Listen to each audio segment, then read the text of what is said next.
am happy to join with you today in what will go down in history as the greatest demonstration for freedom in the history of our nation.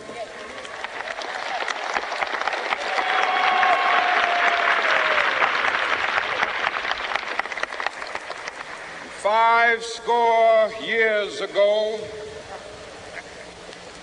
a great American in whose symbolic shadow we stand today signed the Emancipation Proclamation.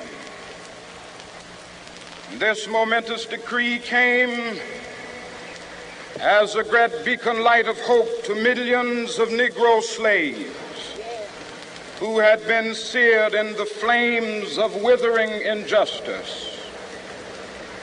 It came as a joyous daybreak to end the long night of their captivity. But 100 years later, the Negro still is not free. 100 years later, the life of the Negro is still sadly crippled by the manacles of segregation and the chains of discrimination. 100 years later, the Negro lives on a lonely island of poverty.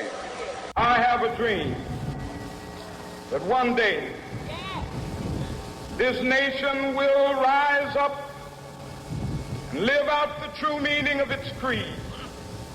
We hold these truths to be self-evident, that all men are created equal.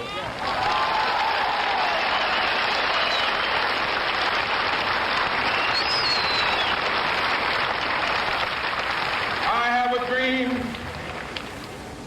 that one day on the red hills of Georgia, the sons of former slaves and the sons of former slave owners will they be able to sit down together at the table of brotherhood. I have a dream that one day, even the state of Mississippi, a state sweltering with the heat of injustice, sweltering with the heat of oppression, will be transformed into an oasis of freedom and justice. I have a dream.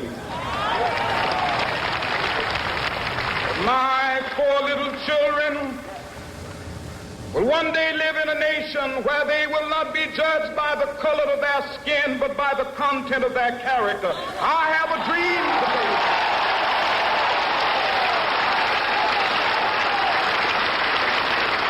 I have a dream that one day, down in Alabama with its vicious racists, with its governor having his lips dripping with the words of interposition and nullification.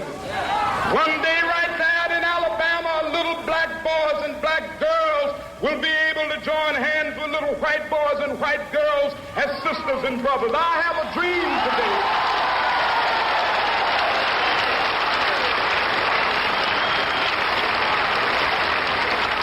I have a dream that one day every valley shall be exalted, and every hill and mountain shall be made low. The rough places will be made plain, and the crooked places will be made straight, and the glory of the Lord shall be revealed, and all flesh shall see it together.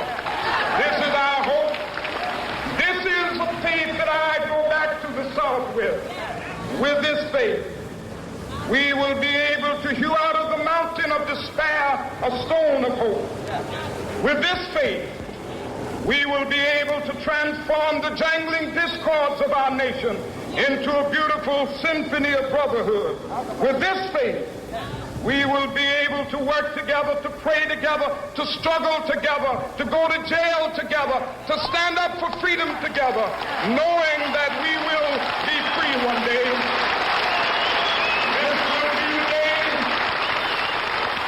This will be the day when all of God's children will be able to sing with new meaning, "My country, 'tis of thee, sweet land of liberty." nativity of thee I sing. Land where my fathers died, land of the pilgrim's pride. From every mountainside, let freedom ring. And if America is to be a great nation, this must become true. And so let freedom ring. From the prodigious hilltops of New Hampshire, let freedom ring. From the mighty mountains of New York, let freedom ring. From the heightening Alleghenies of Pennsylvania, let freedom ring. From the snow-capped Rockies of Colorado, let freedom ring. From the curvaceous slopes of California. But not only that, let freedom ring from Stone Mountain of Georgia. Let freedom ring from Lookout Mountain of Tennessee. Let freedom ring from every hill and molehill of Mississippi, from every mountainside. Let freedom ring, and when the capital, when we allow freedom ring, when we let it ring from every village and every hamlet, from every state and every city, we will be able to speed up that day when all of God's children, black men and white men, Jews and Gentiles, Protestants and Catholics, will be able to join hands and sing in the words of the old Negro spiritual, free at last, free at last, thank God Almighty, we are free at last. In the way that